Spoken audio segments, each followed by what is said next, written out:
Good morning my dear students देखो, हमने अब तक पढ़ लिया था फिजिक्स के सेकंड चैप्टर में। सबसे पहले हमने पढ़ा था बैलेंस्ड एंड अनबैलेंस्ड फोर्स पढ़ लिया था, इनर्शिया पढ़ लिया था, फर्स्ट लॉ ऑफ मोशन पढ़ लिया था।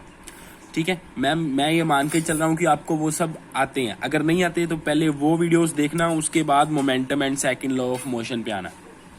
तो अभी हमको सेकंड लॉ ऑफ मोशन पढ़ना है। फर्स्ट लॉ ऑफ मोशन हमने पढ़ लिया था, उसमें मैंने बताया था क्या होता है कि अगर कोई पार्टिकल रेस्ट पे है तो वो रेस्ट पे रहेगा, और अगर वो मोशन कर रहा है तो वो अपनी मोशन को मेंटेन रखेगा। कब तक मेंटेन रखेगा? जब तक कि हम उस पर एक्सटर्नल फोर्स ना लगा दें। तो इसका मतलब जो फर्स्ट लॉ ऑफ मोशन था वो हमको बताता था फोर्स है क्या। फोर्स वो फैक्टर है जो मोशन को चेंज कर सकता है।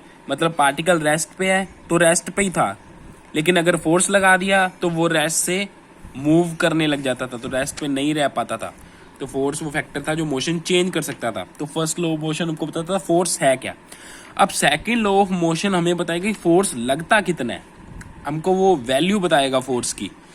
लेकिन सेकंड लॉ ऑफ मोशन पढ़ने से पहले हमको एक टर्म पढ़नी पड़ती है, मोमेंटम। ये टर्म है मोमेंटम। मोमेंटम क्या होता है? देखो, बहुत ही सिंपल टर्म है, बस सुनते जाओ ध्यान से। ठीक है, देखो फिजिक्स पढ़ने का एक तरीका है। आप फिजिक्स को लर्न मत करो, इसको विजुअलाइज करो। आप अपने माइंड में पिक्चर्स बनाना शुरू, जो मैं बोल रहा हूँ उसकी फोटोज बनाना शुरू कर दो कि हाँ ऐसे हो रहा होगा, गाड़ी चल रही होगी, ये लगा दिया, फोर्स लगा दिया, तो फिर बहुत इजीली आपको अपने आप ही मेमोराइज हो जाएगा। चलो मोमेंटम कवर करते हैं। देखो मोमेंटम क्या होता है? मोमेंटम होता है कि अगर क्या करो, पार्टिकल के मास को उसकी वेलोसिटी से मल्टीप्लाई कर दो। ठीक है, तो हमको जो मिलता है उसको बोलते हैं मोमेंटम। यानी multiplication of mass and velocity of particle is called momentum. तो फॉर्मूला क्या बनेगा? देखो मोमेंटम को पी से रिप्रेजेंट करते हैं क्योंकि ये वेक्टर क्वांटिटी है। देखो किसी भी वेक्टर क्वांटिटी को रिप्रेजेंट करना तो उसके ऊपर एरो लगा देते हैं। तो ये मोमेंट पी के मोमेंटम का रिप्रेजेंटेशन है। ये किसके इक्वल होगा? Mass into velocity. Mass scalar quantity है इसलिए इसके ऊपर एरो नहीं लगाया है। वेलोसिटी तो वेक्टर क्वांटिटी होती है ना, तो एरो लगा दिया। तो मोमेंटम का फॉर्मूला क्या बना? P equals to M V. Actually इसका फिजिकल सिग्निफिकेंस क्या होता है?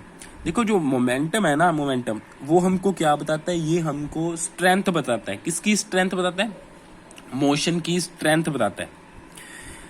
जैसे ट्रक है, ठीक है, सपोज वो 10 मीटर पर सेकंड से आ रहा है आपकी तरफ, और एक साइकिल है वो भी 10 मीटर पर सेकंड से आ रहा है आपकी तरफ। यानी दोनों की वेलोसिटी सेम है, दोनों 10 मीटर पर सेकंड से आ रहे हैं।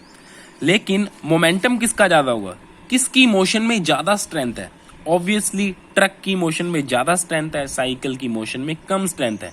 तो मोमेंटम ट्रक का ज्यादा होगा, साइकिल का कम होगा। इसलिए तो साइकिल को तो आप आगे से जाके ऐसे हाथ मारोगे वो रुक जाएगा, लेकिन ट्रक तो आपकी सांसें रोक देगा भाई, है ना।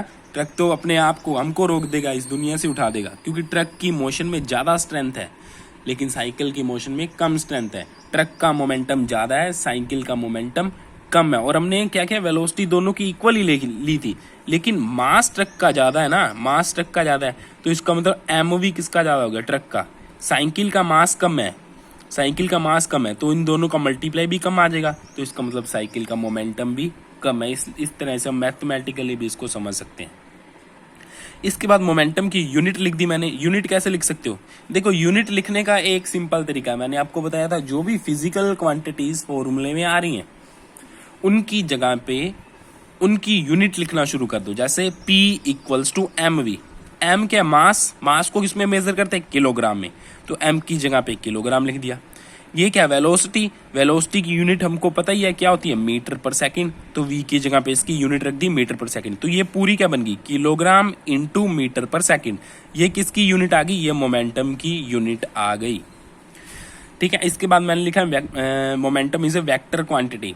देखो क्योंकि ये क्या? मास इंटू वेलोसिटी। मास तो स्केलर क्वांटिटी है, इसको रिप्रेजेंट करने के लिए डायरेक्शन की जरूरत नहीं होती।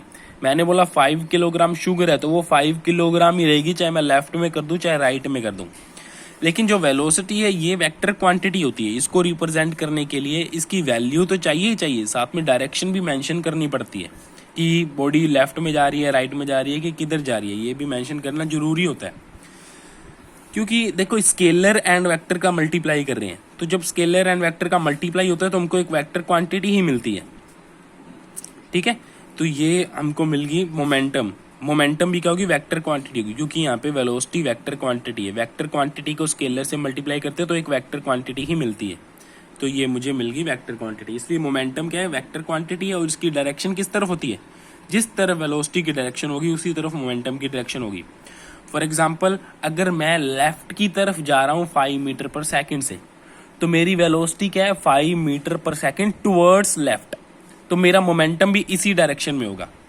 ठीक है, मेरा मोमेंटम भी इसी डायरेक्शन में होगा, towards left. I think you got me. Okay, now proceed. Second law of motion. Momentum समझ आ गया होगा आई होप। अब सेकंड लॉ ऑफ मोशन को डिस्कस करते हैं।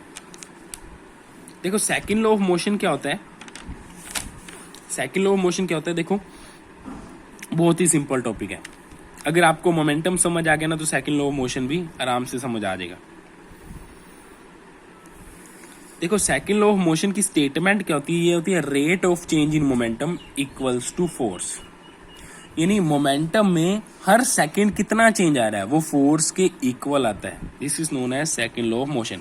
देखो इसको ऐसे समझ सकते हैं, ऐसे समझ सकते हैं, जैसे ये पेन है, पेन है, रेस्ट पे है ना, रेस्ट पे है ना, तो इसका मोमेंटम कितना है, इसका मोमेंटम निकाल सकते हो मास इनटू इट्स वेलोसिटी। क्योंकि ये रेस्ट पे है तो इसकी वेलोसिटी कितनी है, 0।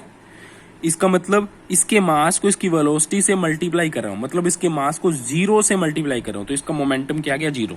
तो इस पेन का मोमेंटम है 0। अब मैंने क्या किया, इस पे फोर्स लगा दिया, फोर्स लगा दिया, तो ये मूव करने लगा, मूव करने लगा, इसके पास वेलोसिटी आ गई, वेलोसिटी आ गई, तो अब इसका कोई ना कोई नॉन जीरो मोमेंटम होगा, क्योंकि इसके पास मास भी है, इसके पास वेलोसिटी भी है। या ये कह सकते हैं कि जब मैंने इस पे फोर्स लगाया तो इसका मोमेंटम चेंज हो गया, ये 0 से कुछ वैल्यू बन गया। ठीक है, तो फोर्स लगाने से मोमेंटम चेंज हुआ। अब मैं क्या करूं, मैं निकालूं कि 1 सेकंड में कितना मोमेंटम चेंज हुआ, वो न्यूमेरिकली किसके इक्वल आ जाएगा, जो हमने इस पे फोर्स लगाया था। ठीक है, तो हम क्या बोल सकते हैं, 1 सेकंड में जितना मोमेंटम चेंज हो रहा है वो फोर्स के इक्वल होता है। या ये बोल सकते हैं rate of change in momentum equals to force.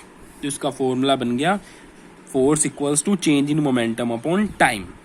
ठीक है, आज के लिए इतना ही। इसको ढंग से पढ़ लेना क्योंकि इंपॉर्टेंट टॉपिक है और इस पे न्यूमेरिकल्स भी करने हैं अपने को, इसको ढंग से पढ़ लेना। इसके बाद ये आगे वाला फॉर्मूला ये नेक्स्ट वीडियो में यानी कल अपने ड्राइव करेंगे, फिर इससे आगे इसके न्यूमेरिकल्स या इसकी फिजिकल सिग्निफिकेंस को और डिटेल में स्टडी करेंगे।